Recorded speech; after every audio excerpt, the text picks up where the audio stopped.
All right, everyone, welcome back to another module here in the Academy. Now, in this module, we're breaking down yet another very, very important and powerful method of reaching out to potential clients, okay? Now, what I'll go ahead and say is, as you should have read from the title, we're talking about email outreach in this module, okay? Now, what I'll go ahead and say is, in the beginning, when I started my agency, I completely disregarded email marketing, okay? And it wasn't until the point where I had maybe around 5-6 clients that I finally started testing email outreach and I realized how powerful it is, okay? Because prior to that, I had the notion in my head that email outreach was something completely outdated and that it was a thing of the past, okay? Because I was used to just getting, so much spam in my own email inbox. And it wasn't until I actually set up, a professional email inbox and domain that I realized, okay, when you have a work email, you actually see every single mail that comes in, okay? But when I just have my old Gmail, which, with which I had signed up to hundreds of different services to, I never checked that email, right? And so it wasn't until I finally got a professional work email that I realized, professionals actually check every single email that comes into their inbox, okay? Now they do this, but with a certain filter, of course. So if they read the subject line and they can tell, okay, this is not a nice email, they won't read the email. Or if they read the first line of your email and it doesn't appeal to them, well, they won't continue reading, okay? And so in this module, I'm going to illustrate to you and give you quite a few different examples of exactly how to structure an email in a way that, sells your service very effectively, but without being pushy, okay? So respecting the reader's time, but also respecting them in a way that you're not, nobody likes to be pitched, okay? Nobody likes to just be blatantly sold something, okay?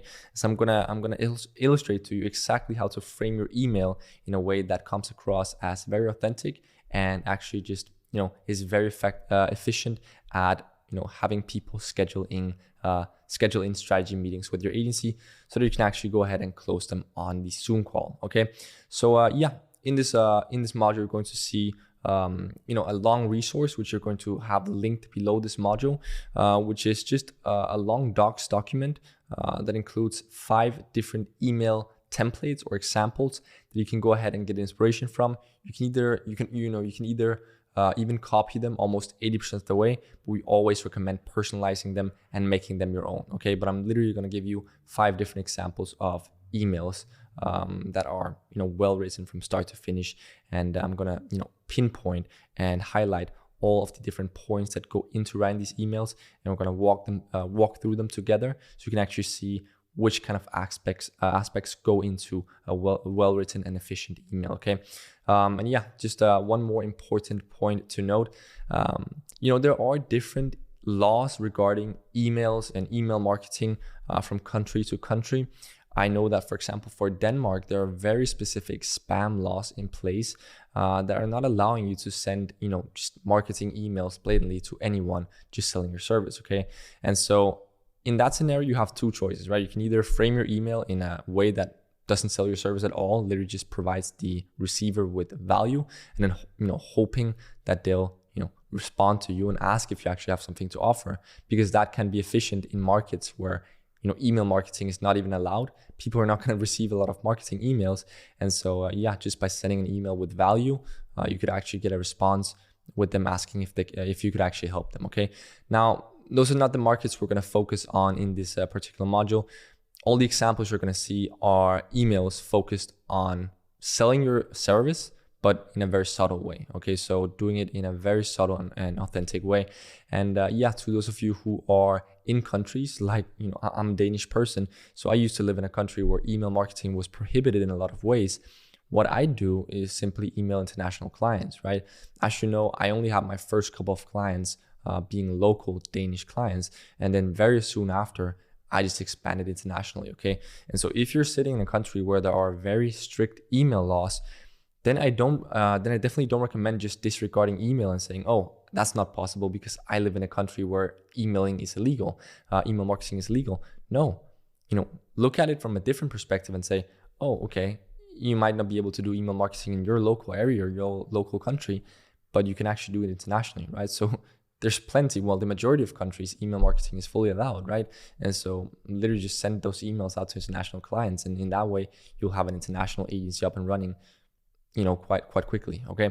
And so it's very important for me to stress that I've seen time and time again members of the academy sign big clients. Okay, we're talking about $3,000, $4,000, $5,000 per month clients through email. Okay, and most people don't believe this is possible in the beginning. And I was, in the exact same situation. And I saw it as completely unrealistic that, first of all, somebody would actually read my email, let alone schedule a meeting with me, and then finally actually becoming a client of me, right? Because I just completely disregarded email and saw it as this outdated form of outreach, right?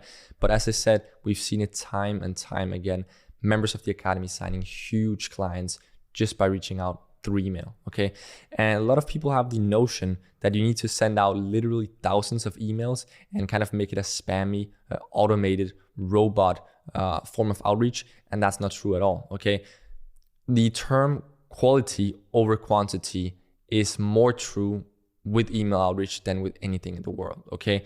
You can literally send out 5 really, really, really high quality emails and schedule 2 meetings and close 1 client. Or you could send out 250 low quality emails and not even schedule a single meeting, okay? And so what we see time and time again is those who really put time into personalizing their emails to the individual they're sending them to, they see amazing results, okay? And they actually schedule meetings with as little as 10 emails sent, okay? Or 5 emails sent. We've literally seen people, come in, spend a good amount of time personalizing emails to the individuals they're sending them to, and then scheduling meetings by sending like literally between 5 to 10 emails, scheduling 2 meetings and closing 1 to 2 clients through 10 emails. Okay. For some people, sure, it's going to take them 50 emails or 100 emails to close their first client, or maybe even more than that. But those who personalize their emails and really spend time, just fine tuning the email they're sending to the prospect they're sending it to, they see amazing results, and they actually schedule a lot of meetings, and they're actually able to consistently fill up their calendar with meetings just by sending personalized emails, okay?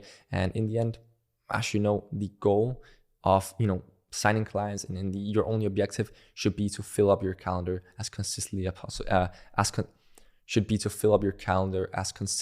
possible, and have at least 1 meeting per day. Because if you can schedule in at least 1 meeting per day, you'll be guaranteed to have 5 to 10 clients in the span of a couple of months at most. All right, guys, you should now be looking at the docs document, which you will find linked below this module, okay? Now, what you'll find on page 1 is guidance, okay? So these are important points to remember when writing an email, and 4 key aspects that any good cold email should include, okay?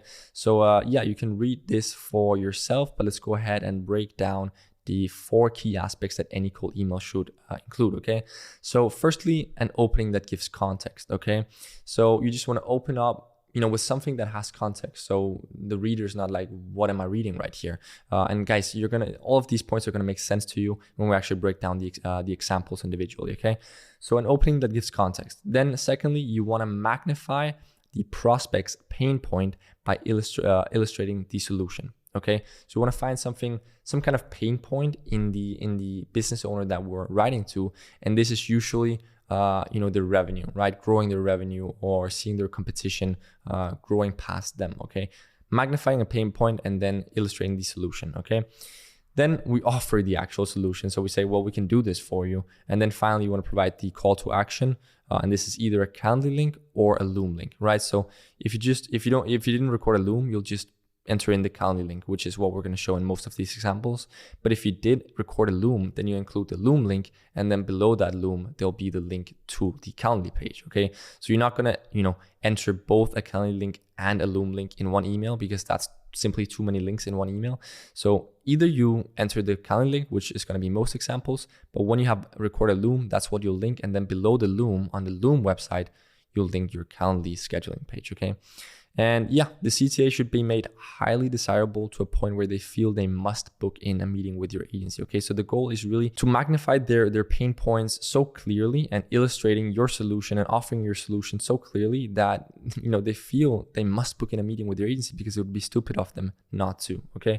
And so a couple of important points to remember. Number 1, your email shouldn't be too long when you're sending it to an individual, okay? So when you're using fancy emailing softwares where you can automate your email outreach and actually send out emails to a bunch of people that you don't know and that you're not personalizing the emails to, then longer form emails can work very well. Okay, but we're not even talking about these email automation softwares in this module. This is just email marketing in its purest form. Okay, literally opening up your email browser, writing an email to a prospect, and then sending out that email to that one prospect. Okay, that's the purest form of email outreach, and that's what we've seen Academy members see incredible results with. Okay, now sure, email automation can be very powerful, but that comes down the line. Okay, that comes when you've already had your first couple of clients and when you just want to automate things. Okay, but there's also lots of disadvantages to email outreach, and a lot of the time you'll find that just sending out cold individual emails like this are much more efficient than trying to automate your email outreach with all sorts of fancy softwares and in the end landing in a spam folder, right? So yeah, this is just the purest form of email outreach, just cold emails sent out one by one. Okay, so yeah, moving on. It shouldn't be too long. Okay, now the examples you'll see when we scroll down, they're quite long. That's because there's a lot of points that we want to clearly illustrate to you with these examples, but you should strive to cut them down and make them a little bit shorter. Okay, now the second point here is that the reader doesn't care about you, they only care about themselves. Okay, and this is why you should never start out your email by saying, "Hello, John. My name is Sander Stage. I run a social media marketing agency with offices based in Milan. Our company is 4 years old and we specialize in this, and this service."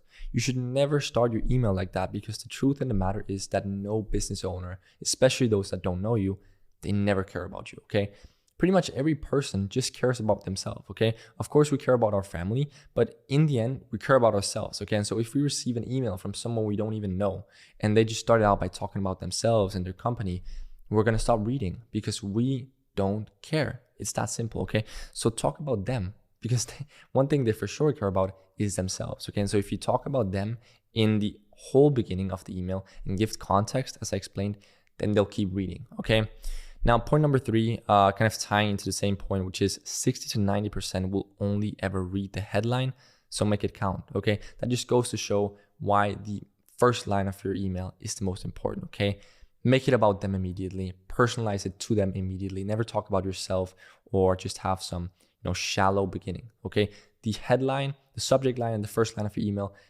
they're the most important. Okay, if you don't capture their intention there, they won't read on. Okay, and the fourth and final point here is nobody wants to feel like they're being sold.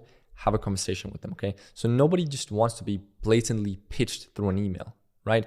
They want to feel that you're having a conversation with them, an authentic conversation with them, and that you generally just want to help, right? Provide some different tips and that you generally just want to help. Okay, no one wants to feel like they're just blatantly being sold and pitched. So stay away from all words that indicate that. Okay, now I've just included a couple of quotes that can shape your ideology around email and actually just also ad copy. Okay, now these quotes are all from this book. Okay, now this is a classic. The camera probably won't focus on it, but it's called Breakthrough Advertising by Eugene M. Schwartz. Okay, now this is kind of like a book that's like those who know, they know. Okay, because it's a very old book. It's almost 100 years old, and it's a little bit difficult to get your hands on. It's a rather rare book. You can't just go on Amazon and find it. Yeah, you could probably go on Amazon and find like a used copy for $700, but it's a rather rare book.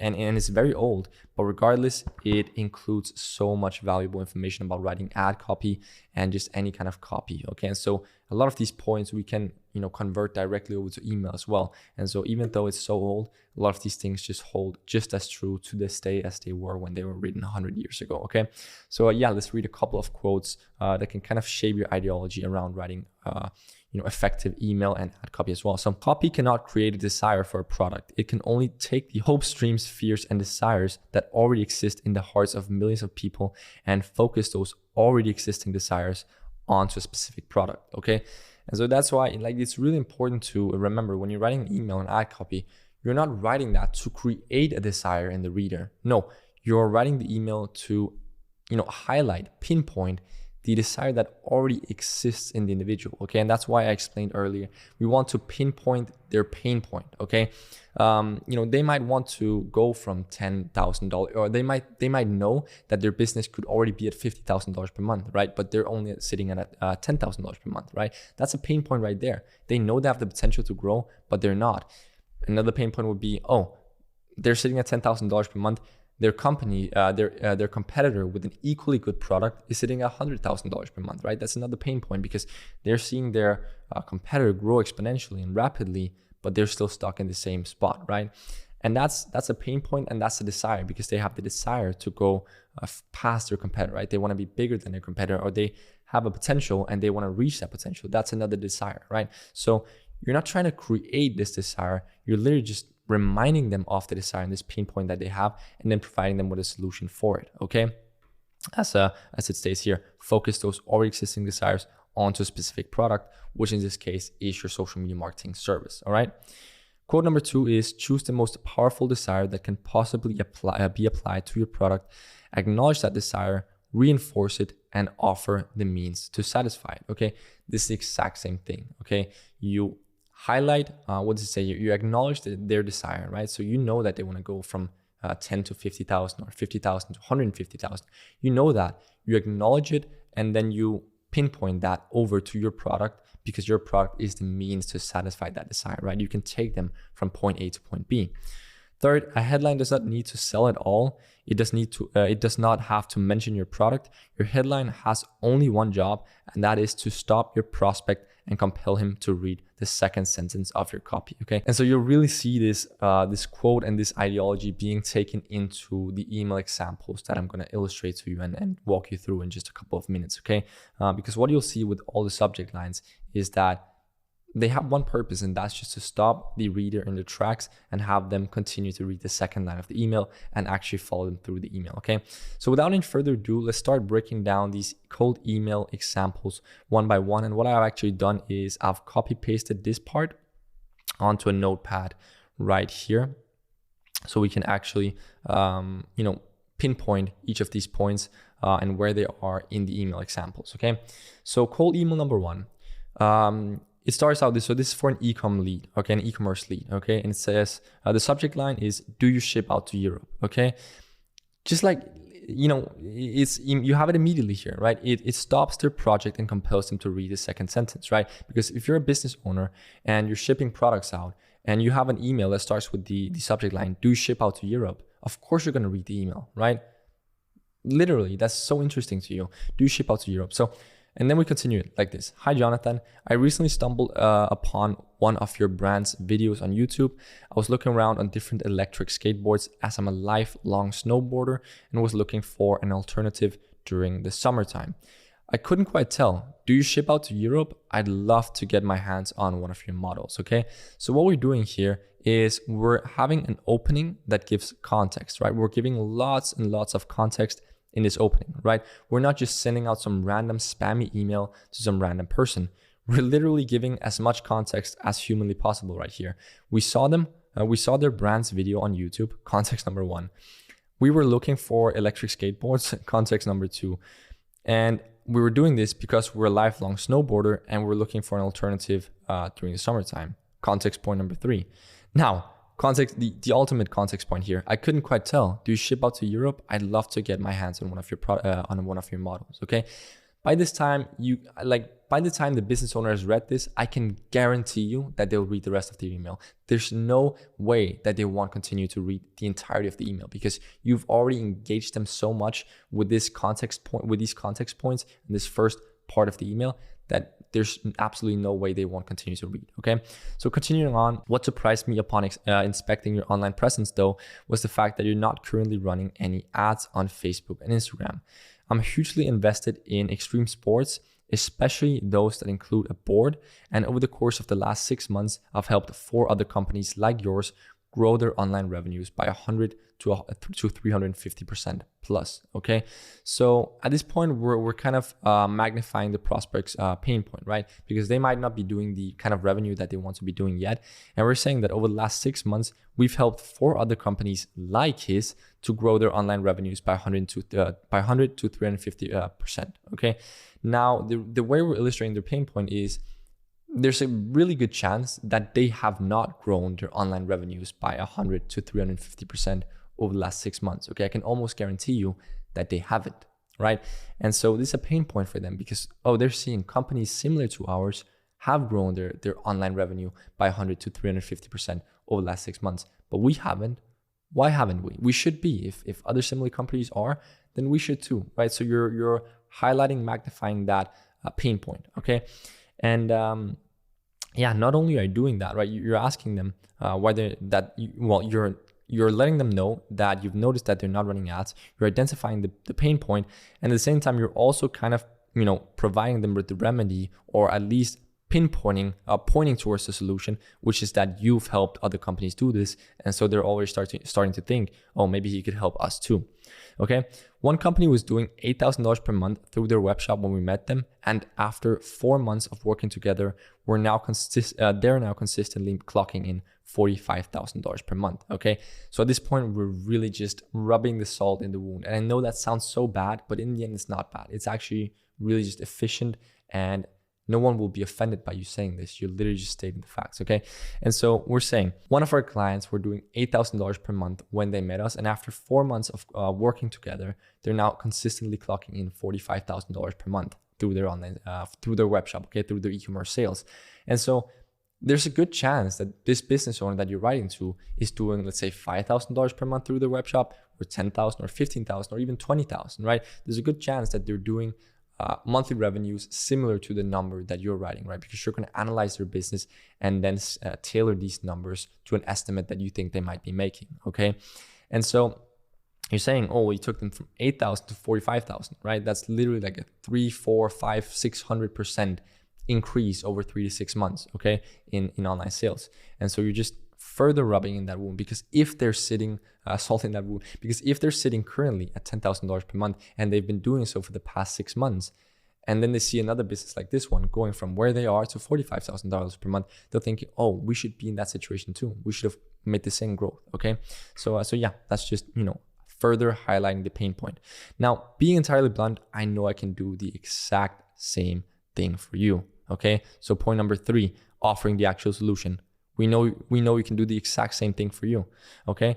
Now, depending on your current numbers, I'd estimate we can hit 150 to 200% growth within 1 to 1.5 months, and a 200 to 300% growth in around 3 months, okay? But hey, it almost sounds too good to be true. At least that's what I think if I were in your shoes, okay? So what these 2 sentences, these 2 body parts do a great job of is literally just making you sound realistic and blunt and authentic, okay? Because we say, depending on your current numbers, I'd estimate we can hit these numbers, right? So you're just being realistic and saying, depending on their current numbers. And then you're saying, but hey, it almost seems too good to be true. At least that's what I think if I were in your shoes, okay? So by framing it this way, you're kind of becoming friends with him. You're at least becoming a little bit acquainted, right? You say, if I were in your shoes, I think this was too good to be true, right? So you're relating to him, reading this email and saying how you'd react if you read the same email, okay? So you're just kind of flattening everything out and making him trust you, okay? That's what you're doing with these sentences. Nevertheless, if you're interested in discussing further and learning exactly how we could do this for you, I suggest you schedule an online strategy session free of charge with me in a time slot that fits your schedule, okay? And here is the call to action, which is point number 4. And yeah, they just click the call to action. We can actually go ahead and open it in a new browser, and they can book in a meeting with us in a time slot that suits them, okay? So yeah, that's perfect. And then yeah, just finishing off in a very regular way. Looking forward to hearing back and hopefully talking to you, Jonathan.